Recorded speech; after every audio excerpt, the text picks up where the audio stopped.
ஒரு வன்னியர் அக்னி கலசத்தின் மேல கை வைக்க போக இப்ப தமிழ்நாடு எங்கும் ஊரெல்லாம் அக்னி கலசம் உருவாக இருக்கு. பேரன்பிற்குரிய தொப்பல் கொடி தமிழ் உறவுகளுக்கு வணக்கம். நான் உங்க வேலமுருகான்.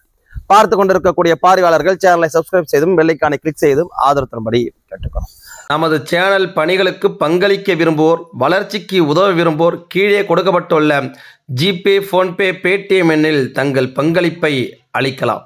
சும்மா கிடந்த சங்க ஊதி கடத்தான ஆண்டி என்பது போல ஆயிடுச்சு திமுகவோட நிலைமை. ஏண்டா இப்ப அதை தொட்டோ என்று வாயிலையும் வயிற்றிலையும் அடிச்சுக்கிட்டு கிடக்குறாங்களாம்.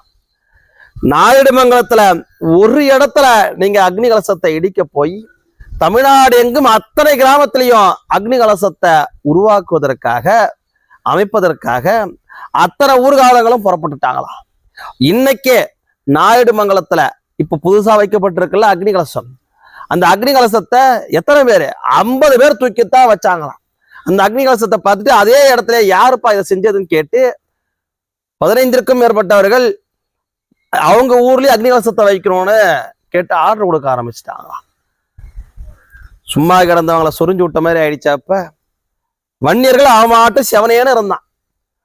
செவனேன்னு ஒன்ன எங்கேயோ பைப்பு மெக்கானிக்கா பம்பு மெக்கானிக்கா இருந்தவரை தூக்கிட்டு வந்து உட்கார வச்சு சட்டமன்ற உறுப்பினர் ஆக்கி அமைச்சராக்கி அழகு பார்த்தா நீ அவங்களுக்கே வேட்டு வைக்க போய் இன்னைக்கு தலையில மண்ணவாரி கொட்டுக்கிட்ட தலைமை ஆயிடுச்சா.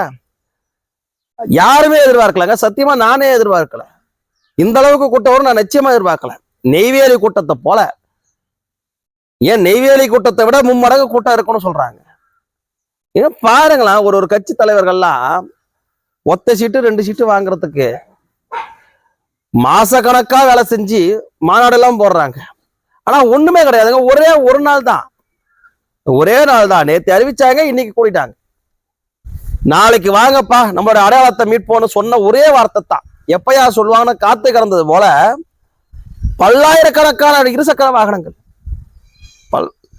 பல்லாயிரக்கணக்கான இருசக்கர வாகனங்கள், பல 100 கார்கள்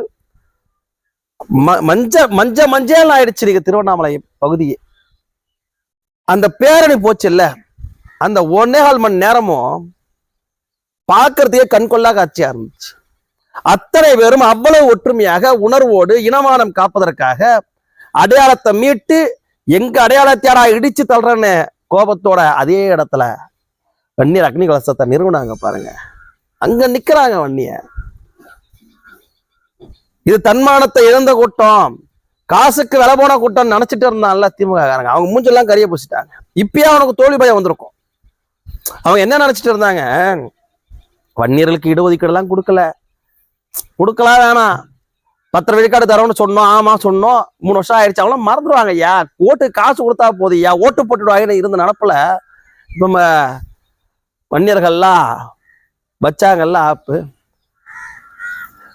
தன்னுடைய வன்னியர் அக்னி கலசத்தையே அழிக்க நினைக்கிற, இடிக்க துடிக்கிற, உனக்காக ஓட்டு போடுவன சபதம் எடுத்துட்டு போறான் ஒருத்தொருத்தவனும். பாட்டாளி மக்கள் கட்சி இடம்பெறக்கூடிய கூட்டணிக்குத்தான் இந்த வாட்டி ஓட்டு போடுவோன்னு, அந்த கூட்டணியை 40 தொகுதியிலும் வெற்றி பெற வைப்போன்னு உறுதியா சொல்லிட்டு போறாங்க. இன்னைக்கு கூட மட்டுமே தோராயமா ஒரு 20,000-30,000 பேர் இருப்பாங்களா? அத்தனை பேரும் மனசுக்குள்ளார நெருப்பு சுமந்துட்டு போறான். என்னடா ஒரு தனிப்பெரும்பான்மை சமுதாயம், இந்த நாட்டை ஆள பிறந்த சமுதாயம், இந்த சமுதாயத்திற்கே இப்படி ஒரு நிலைமையா? நம்ம வந்தவன் போனவன எல்லாம் உட்கார வச்சு அழகு பார்த்ததுனால வச்சாம்பாரு நமக்குன்னு அவங்க கோபத்துல கொதிச்சு போறாங்க. எத்தனை நாளைக்கு குட்ட குனிஞ்சுக்கிட்டே இருப்பாங்க? அவங்க வன்னியர்கள் எப்பயுமே கொடுத்தே பழக்கப்பட்டவங்களா? அதனால இந்த எம்எல்ஏ எம்பி பதவியுமே மற்றவங்களை கேட்ட கொடுத்து பழக்கப்பட்டாங்க. அவங்களுக்கு தெரியல அது அதிகாரம், நம்ம கையில இருக்க வேண்டிய அதிகாரம், இதையும் கேட்கறான்னு கொடுத்துட்டு உட்காந்துருக்கிறோமேனு அவங்களுக்கு புரியல. ஆனா திமுக என்ன நினைச்சுக்குது, வன்னியர்களுக்கெல்லாம் இன உணர்வுலாம் கிடையாது. இப்ப பாருங்க, வேற ஒரு சமுதாயத்து மேலாம் கை வச்சா ஒத்துக்கிட்டு வருங்க கோவம் அவங்களுக்கு. எப்படிங்க எங்க சமுதாயத்துல கை வைக்கலாம்னு கேள்வி கேட்பாங்க. ஆனா வன்னியர்கள்லாம் கேள்வி கேட்க மாட்டாங்க. நினைச்சுக்கிட்டா அந்த நினப்புல இடிச்சு தள்ளப்பட்டதானே அந்த வன்னியர் அக்னி கலசம். சரி, அது என்னங்க, ஒரு சாலை ஓரத்துல இருக்கு, அது என்ன பண்ணிச்சு உங்களை, என்ன துன்புறுத்துச்சு உங்களை? அந்த அடையாளத்தை அழிக்க நினைக்கிறீங்களே, என்ன ஒரு ஆணவம் இது, என்ன ஒரு அக்கிரமம் இது? தேர்தல் காலத்திலேயே இப்படி தேர்தலுக்காக கூட சரி தேர்தல் நேரத்துல வேணாம் விட்டுடுவோம் அப்படின்னு கூட நினைக்கலங்க. அப்படி கூட நினைக்கலையே. ஏய் இடிச்சு தாலியா வன்னியம் தானையா, வன்னியம் சமாளிச்சுக்கலாயா எப்படின்ற அலட்சிய போக்கு உருவாயிடுச்சு இல்ல. இந்த அலட்சிய போக்கு எதனால வந்துச்சு? இந்த அலட்சிய போக்கு எதனால திமுகவுக்கு வருது? நீங்க பணத்தை கொடுத்து இவங்க எல்லாம் விலைக்கு வாங்கிடலாம் வச்சிருந்த நினப்பு தானே. முந்தான வரைக்கும் சொல்லிட்டு இருந்தீங்களே 45 வச்சிருவோன்னு. இப்ப சொல்லுங்க பாப்போம்.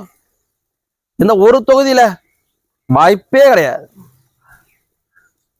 திமுக கூட்டணி மேல மக்கள் கடுமையான கோபத்துல இருக்கிறாங்க. அதை தாண்டி தமிழ்நாட்டினுடைய ஆகப்பெரும் சமுதாயமான வன்னிய பெருஞ்சமுதாயம் ஒரு சமுதாயமே உங்களை புறக்கணிச்சதுன்னா நீங்க எங்க ஜெயிக்கிறது? இந்த தடவை வன்னியர்கள் ஒற்றுமையாக இருந்து திமுகவை வீழ்த்தணும். வீழ்த்தினாத்தான் அவனுக்கு நினப்பு வரும். வேணாம், வன்னியர்களை தொடக்கூடாது, வன்னியர்களை அலட்சியமா நினைக்க கூடாது அப்படின்ற என்ன வரும். இந்த தடவை திமுக தோக்கடிச்சு பாருங்க, அடுத்த 2 வருஷத்துக்குள்ளார வன்னியர் இடஒதுக்கீடு வரும்.